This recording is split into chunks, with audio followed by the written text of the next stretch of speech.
اور قیمتی سے قیمتی پتھر لگا لیں اس کے اوپر، اطلس و دیبا کا کام اس کے اوپر کروائیں، اور اس کے اوپر اعلیٰ سے اعلیٰ سونے اور چاندی اور طلا کا کام کروائیں، لیکن پتھروں سے بنا ہوا سادہ سا گھر بیت اللہ جس کو نسبت میرے رب سے ہے، بھلا کوئی کوٹھی، کوئی محل، کوئی قصر جو ہے وہ اس گھر کی عظمت کو چھو سکتا ہے؟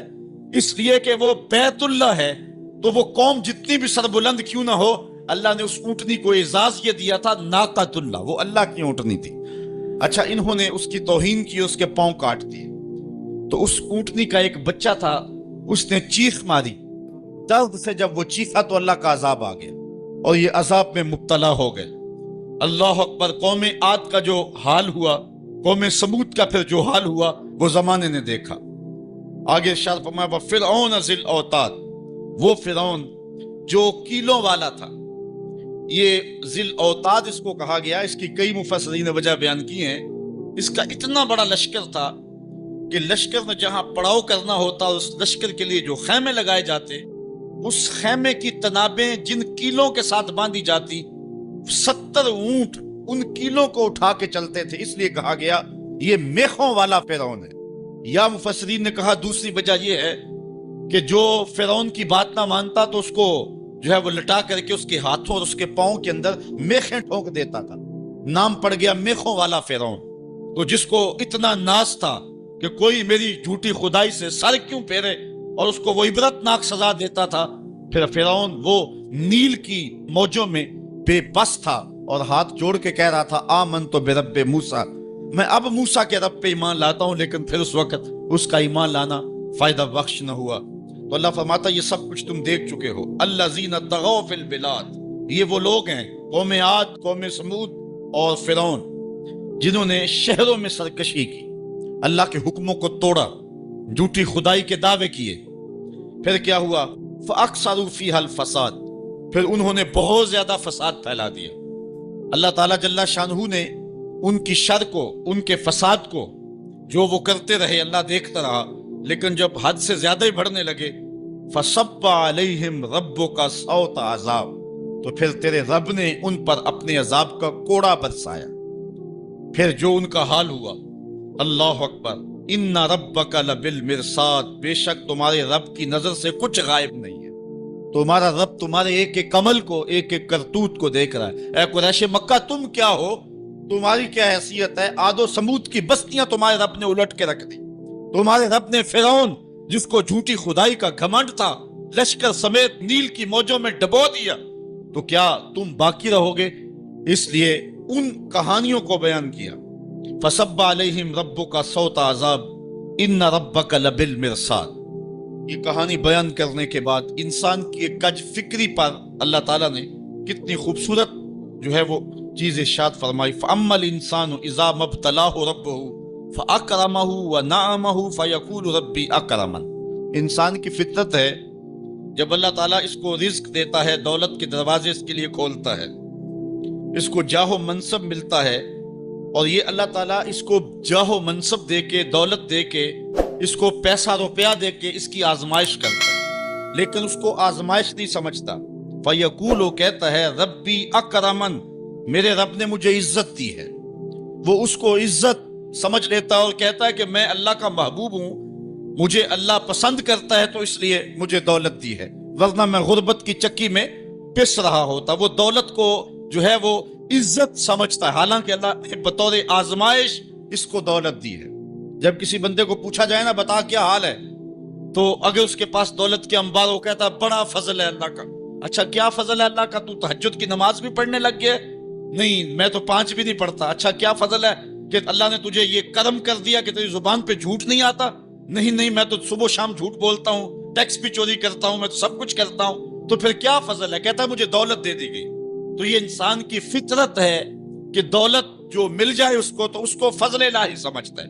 وہ ناجائز طریقے سے بھی لے تو اس کو بھی فضل سمجھتا ہے۔ کبھی آپ نے دیکھا ہوگا کہ سراسر کمائی حرام کی ہے، ناجائز فروشی کے ساتھ، رشوت کے ساتھ، اور کیا کیا دھندے کے ساتھ اس نے جو ہے وہ دولت کمائی، اور عالی نصب کوٹھی بنا کے اوپر لکھ دیا ھذا من فضل ربی، یہ میرے رب کا فضل ہے۔ حالانکہ یہ تو قہر تھا، آزمائش تھی اس کے اوپر، لیکن وہ شیطان نے اس کو جس راستے پہ لگایا اور شیطانی دھندے کے ساتھ جس نے دولت کمائی، اس کو بھی یہ فضل ربی قرار دے رہا ہے اور سمجھتا ہے کہ واقعی میں رب کا فضل ہے۔ نہیں، اللہ فرماتا ہے ایسا نہیں ہے، یہ اس کی کج فکری ہے۔ فضل یہ نہیں ہے کہ کسی کو دولت دے دی جائے، فضل یہ ہے کسی کو تہجد کے سجدوں کی توفیق دے دی جائے، فضل یہ ہے کسی کے سینے کے اندر ایمان کا چراغاں کر دیا جائے، فضل یہ ہے کہ کوئی شخص جھوٹ بولنا چاہے بھی ایک غیبی طاقت زبان کو پکڑ لے، میرے بندے تو محمد عربی کا نوکر ہے اور محمد عربی صادق بھی تھا، امین بھی تھا، تو جھوٹ بولنا اچھا لگتا ہے تو وہ جھوٹ بولنا چاہے بھی تو نہ بول سکے۔ یہ ہے رب کا فضل، یہ ہے رب کی کرم نوازی اور یہ ہے رب کے رحم کا انداز۔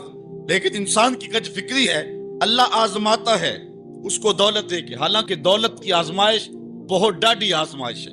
حضرت عبداللہ ابن مبارک کہتے ہیں ہمیں غربت سے بھی آزمایا گیا اور دولت سے بھی آزمایا گیا۔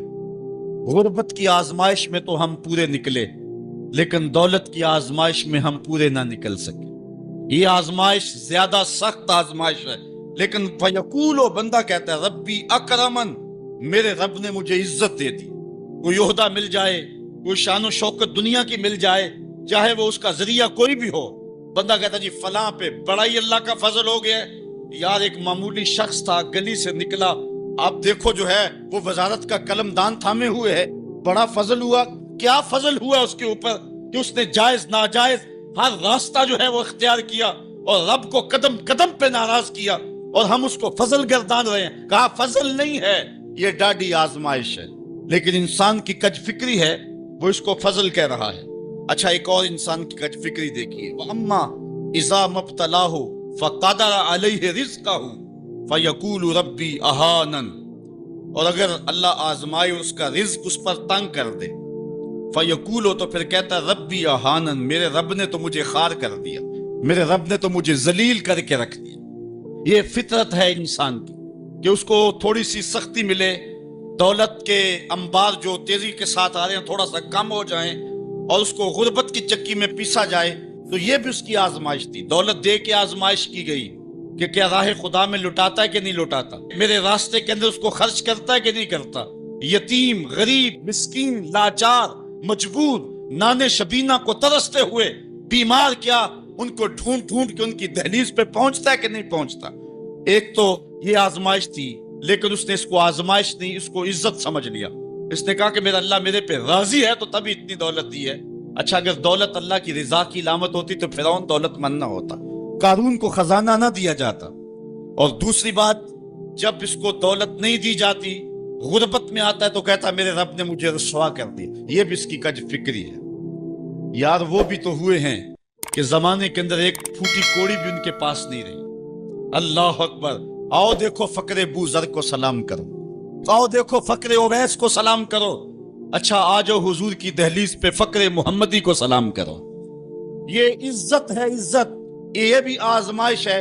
اللہ دیکھتا ہے کہ فقر کی آزمائش میں کون پورا نکلتا ہے۔ زبان پر جو ہے وہ ناشکری کے لفظ تو نہیں لاتا، مل جائے اللہ کی طرف سے عطا ہو تو وہ بھی آزمائش ہے کہ اس پہ شکر ادا کرتا ہے کہ نہیں کرتا، اور نہ ملے تو یہ بھی آزمائش ہے کہ اس پہ صبر کرتا ہے یا کہ نہیں کرتا۔ واویلا کر دیا، شور و غل مچا دیا، لٹ گیا، میرے پاس کچھ دیا، اپنی غربت کے اشتہار لگا دیے۔ ایک ایک شخص کے آگے ہاتھ پھیلاتا پھرتا ہے، اپنی غربت کی عزت کو پامال کر رہا ہے، اس امتحان میں ناکام ہو گیا۔ اب سنو اللہ کیا ارشاد فرماتا ہے، کلا بل لا تکرمون الیتیم، تم کہتے ہو کہ ہمیں دولت نہیں ملی تو رسوا کر دیا گیا، اور دولت مل گئی تو اللہ کا فضل سمجھتے ہو۔ اللہ فرماتا ہے ایسا نہیں ہے۔ اگر تمہیں آزمائش میں ڈالا گیا ہے تو تم اس آزمائش میں کہاں تک پورے نکلے ہو۔ آج تمہارے اوپر جو سختیاں آئی ہیں، آج اللہ تعالیٰ کی اگر ناراضگی ہے تو اس کا یہ سبب نہیں ہے کہ تم کو دولت نہیں دی گئی، بلکہ سبب کیا ہے؟ غور کیجئے، کلا، ایسا ہرگز نہیں۔ جو اس کی فکر تھی کلا سے نفی کر دی گئی، اور اس بات کس چیز کا کیا گیا؟ بل لا تکرمون الیتیم، تم یتیموں کو عزت نہیں دیتے ہو۔ اصل بات یہ ہے جو بات سوچنے کی ہے۔ اب قرآن کا یہاں اسلوب دیکھیے، میں قربان جاؤں قرآن کے اسلوب پہ۔ ایسے ہی نہیں، جب اکرمہ ابو جہل کا بیٹا اسلام کے حصار میں آتا ہے تو قرآن پڑھتا ہے نا تو اشش کر اٹھتا ہے، اور پھر روتا ہے اور کہتا ہے ہاذا کلام و ربی، یہ میرے رب کا کلام ہے۔ اور قرآن بتا رہا ہے، اس کا لہجہ بتاتا ہے، اسلوب دیکھیے۔ بات غریب کو روٹی دینے کی نہیں کی گئی، غریب کو جو ہے وہ کھانا دینے کی نہیں کی گئی، اس کو کپڑے پہنانے کی نہیں کی گئی۔ قرآن نے جو کہا ہے کلا بل لا تکرمون الیتیم، بات یہ ہے کہ تم یتیم کو عزت نہیں دیتے ہو۔ یتیم کو تم عزت کیسے دے سکتے ہو یہ تم جانتے ہو کہ اس کی تکریم کیسے کرنی ہے۔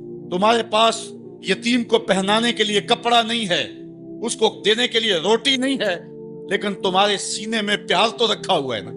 اس برہنہ یتیم کو سینے سے لگا کر کے اس کا ماتھا تو چوم سکتے ہو نا۔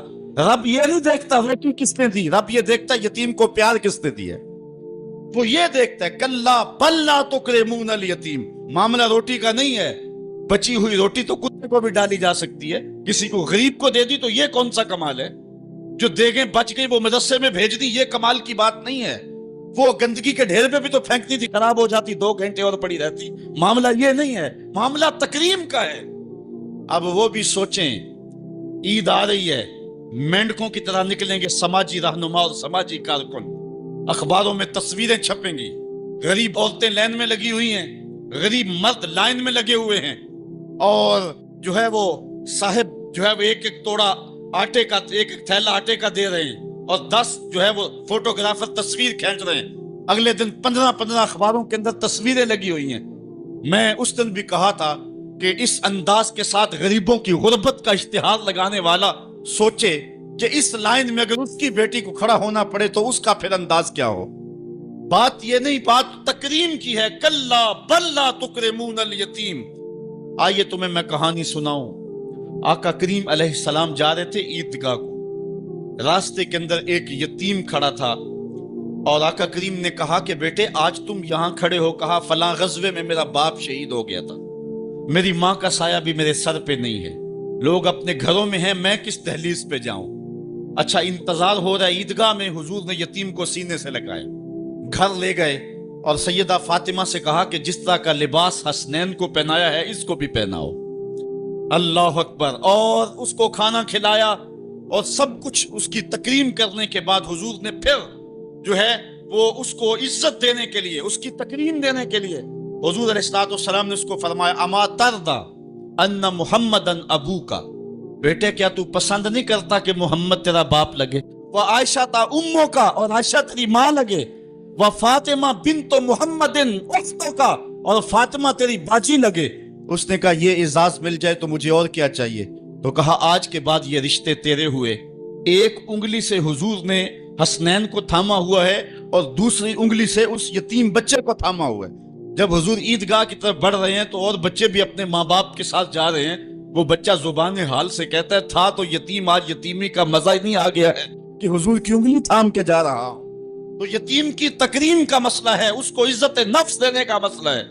یتیم کو لوگوں کے اندر کھڑا کر کے اس کو اعزاز دیتے ہو، وہ اعزاز نہیں ہے، وہ رسوائی ہے۔ مجھے 1 سال قبل ایک ایسی تقریب میں لوگ کھینچ کر کے لے گئے جہاں وہ آج کل اجتماعی شادیوں کا رواج ہے، تو میں بڑی معذرت کی، میرے لیے مشکل ہوگا کیونکہ مجھے اندازہ تھا اس تقریب کا، لیکن میں کبھی گیا نہیں تھا پہلے۔ تو میں جب اس تقریب میں پہنچا تو یقین جانے کہ 2 دن تک جو ہے وہ میں بے چین رہا ہوں۔ میں کہتا ہوں غریب سے غریب آدمی ہوتا ہے نا، اس کو معاشرے میں پروٹوکول اعزاز نہ بھی ملے تو شادی والے دن تو مہمان خصوصی وہی ہوتا ہے نا، اس دن تو سارے اس کے چہرے کو ہی دیکھتے ہیں۔ لیکن ان دولوں کو بھی جو ہے وہ لائن پہ بٹھایا ہوا تھا اور اوپر مہمان خصوصی کوئی اور بیٹھے تھے۔ میں نے کہا یہ بیچارے مسکین آج بھی مہمان خصوصی نہیں ہے، آج ان کی زندگی کا اہم دن ہے، اور آج بھی اتنے لوگوں کے سامنے اشتہار لگایا جا رہا ہے یہ غریب لوگ ہیں، اور دلہنوں کا بھی اشتہار لگایا جا رہا ہے یہ غریب بچیاں ہیں۔ اور پھر کیا ان کے چہرے پہ کوئی مسرت کے آثار تھے؟ اور نہ ان بیٹیوں کے چہرے پہ کوئی مسرت کے آثار تھے۔ تو لوگ خوشی بانٹنے چلے ہیں لیکن غموں میں اضافہ کرتے چلے گئے۔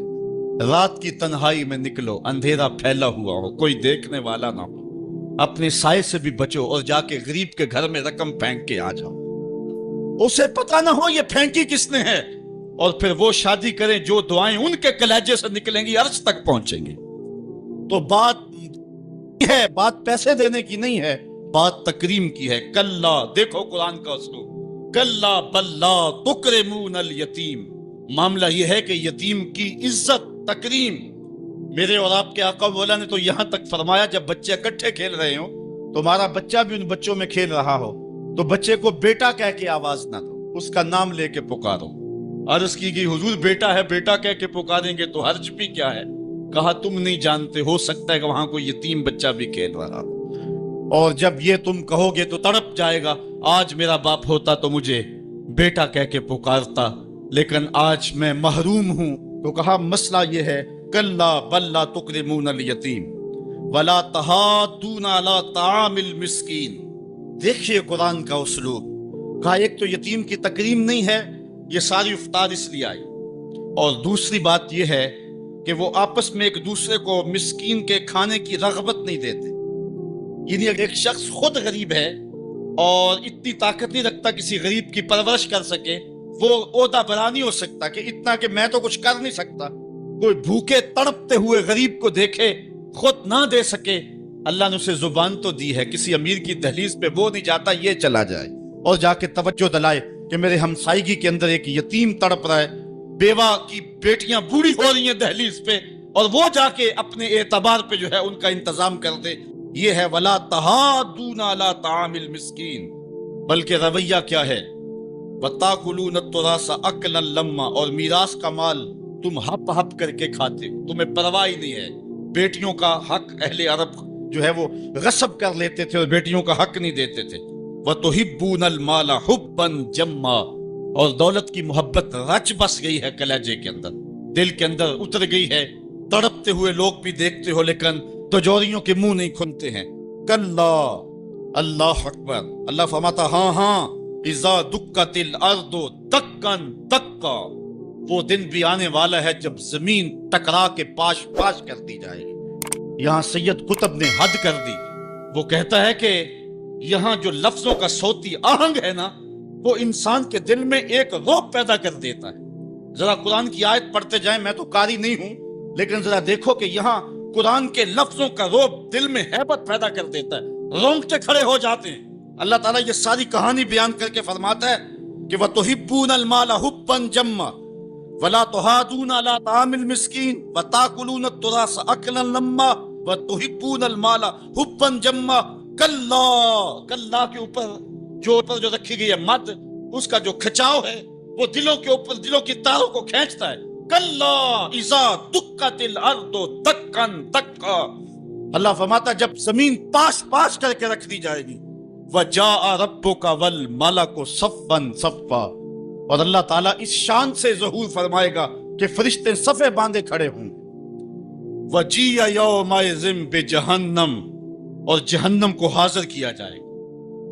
فرمایا کہ 70,000 زنجیریں ڈال کر کے جہنم کو حشر کے میدان میں لایا جائے گا، ہر زنجیر کے ساتھ جو ہے وہ 70,000 فرشتے ہوں گے، اور عرش کی بائیں جانب جہنم کو لا کے رکھ دیا جائے گا، اس کے کھولنے کی آواز آ رہی ہو۔ راوی کہتا ہے کہ جب حضور علیہ السلام نے اس آیت کو تلاوت کیا تو حضور کے چہرے کا رنگ بدل گیا، اور عجیب حضور علیہ السلام کی حالت ہو گئی کہ حضور علیہ السلام کا لون متغیر ہو گیا۔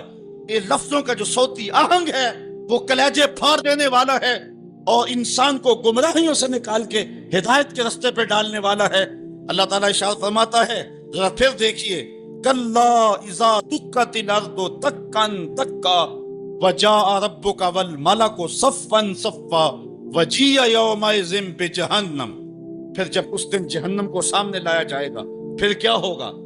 انسانوں کے رونگٹے کھڑے ہوں گے، پھر ایک دم ماضی کی سکرین جو ہے وہ سامنے آئے گی، وہ برائیاں کی، وہ داد عیش دیے، وہ جو کچھ کیا سب کچھ سامنے آ جائے گا۔ یومئذ یتذکر الانسان، اس دن آدمی سوچے گا، وَأَنَّ لَهُ الذِّكْرَىٰ، اور اب سوچ کا وقت گزر چکا ہوگا۔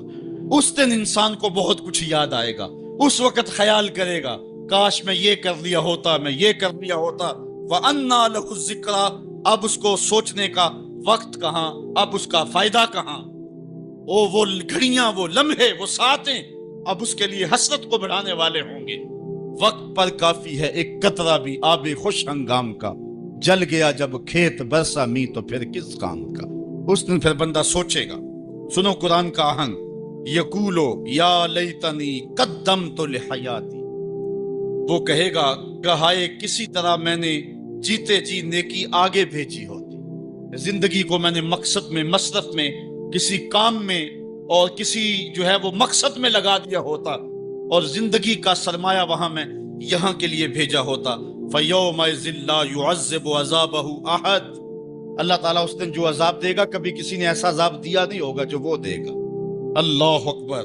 وَلَا يُوثِقُ وَثَاقَهُ أَحَدٌ، اور اس کا سا باندھنا کوئی نہیں باندھتا جس طرح کہ وہ باندھے گا۔ اچھا، جب جہنم کو حشر کے میدان میں لایا جائے گا تو عرش کی بائیں جانب جہنم کو رکھا جائے گا، اور اللہ تعالیٰ جل شانہ جو ہے وہ پورے قہر و جلال میں ہوگا، تو جو برے لوگ ہوں گے ان کا پتا تو پانی ہو ہی رہا ہوگا، وہ تو کہیں گے کہ یا لیتنی قدمت لحیاتی، لیکن جو نیکوکار ہیں ان کا دل بھی ڈول رہا ہوگا، کیونکہ بڑے خطرناک جو ہے وہ لمحے ہوں گے۔